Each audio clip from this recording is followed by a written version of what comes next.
আপনি সাব রেজিস্ট্রির অফিসে কাজ করেন, এখানে টাকা পয়সার লেনদেনের অনেক মাধ্যম আছে। দুদকে এই অভিযোগ আপনার বিরুদ্ধে আছে। আপনার হারুনুর রশিদ, আপনি এখানে কাজ করেন, এটা বড় পরিচয়। আপনার বিরুদ্ধে অভিযোগে ভুক্তভোগী নিয়ে আমরা এখানে আসছি এবং দুদক সেটা বলছে।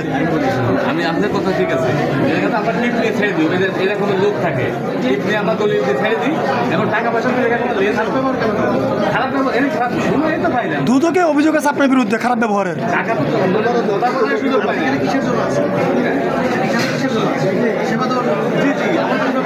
ভাইজান আমার কথা শুনুন, আমরা তার ছবিটা দেখবো, মিলছে, স্বাক্ষর মিলছে, সিগনেচার আছে কিনা টিপ জানি আমরা ছেড়ে দিই। আমাদের তো আসলে এই জায়গায় কোনো ব্যবহারই এরা ব্যবহার কিন্তু টাকা করা বলার সময় পাই না আমরা। আর আপনি ধরেন লোক নিয়েছেন, কথাই বলতে পারবেন না, কথা বলার মানে না ফের নাম না বাংলা জিজ্ঞাসা করবো এই প্রথম দিকে ছবির সাথে মিলে তাও নাম জিজ্ঞাসা করে ছাড়ে না। এদেরকে টাকা পয়সা থেকে এদের কোনো দরকার নেই। মাধ্যম আছে তো, আপনি এখানে কাজ করেন, দলিল বেশি কথা বলেন।